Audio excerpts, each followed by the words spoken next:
বিসমিল্লাহির রহমানির রহিম। আসসালামু আলাইকুম। জনতার রান্নাঘর থেকে সবাইকে জানাচ্ছি শুভেচ্ছা। আশা করি সবাই ভালো আছেন। আজকে একটা পাকোড়া রেসিপি করব, সেজন্য এখানে আমি নিয়ে নিচ্ছি বেসন। এটা ছোলার বেসন, এখানে মানে 1 কাপ থেকে কম আছে।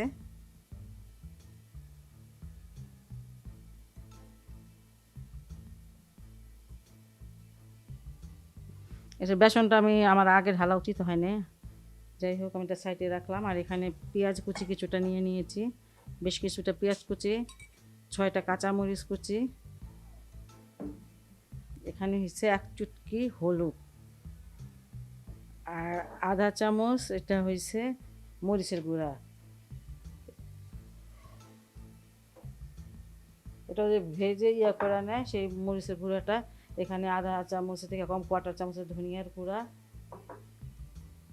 আধা চামচ হয়েছে চাট মশলা, আর এখানে হচ্ছে 1/4 চামচ গরম মশলার গুঁড়া।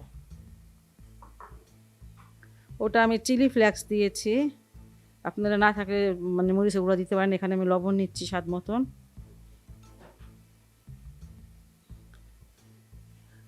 আর এগুলো খুব ভালো করে চটকে নিব।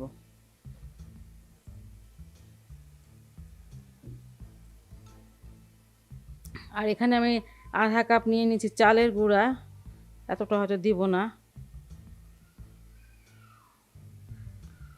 1/4 চামচ দিয়ে 1/4 কাপ দিলাম চালের গুঁড়া, আধা কাপের থেকে কিছুটা কম, আধা কাপের অর্ধেক।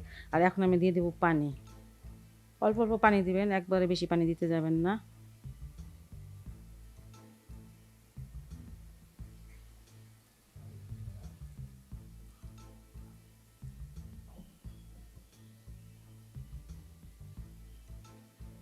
এখানে আমি 2টা সিদ্ধ ডিম নিয়ে নিয়েছি, আর এটা আমি গ্রেট করে নেব, মোটা দিক থেকে গ্রেট করব।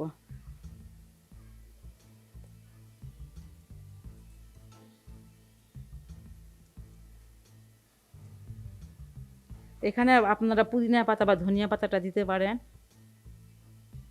পাকোড়া আমরা অনেক রকম খাই, এরকম ডিমের পাকোড়া খেয়ে দেখবেন যে ভালো লাগবে খেতে, আর এটা হেলদিও যেহেতু ডিম আছে। ডিমটা আমি গ্রেট করে নিয়েছি, এবার আমি খুব আলতো হাতে এটা মাখিয়ে নিব। এটার সাথে খুব হালকা হালকা করে মাখিয়ে নেবেন।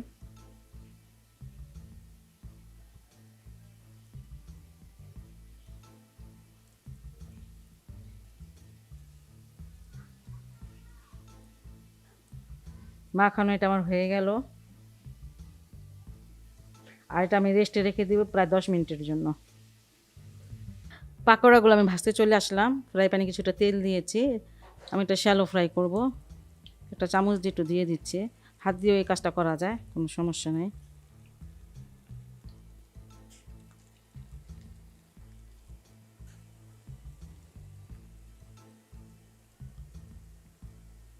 বাস এই কটাই দিলাম।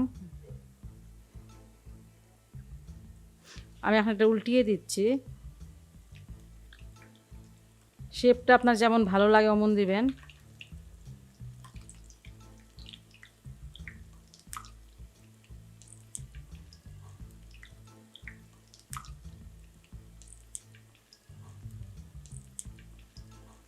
এই পাকোড়াগুলো আমার ভাজা হয়ে গেছে, এগুলো আমি নামিয়ে নিচ্ছি।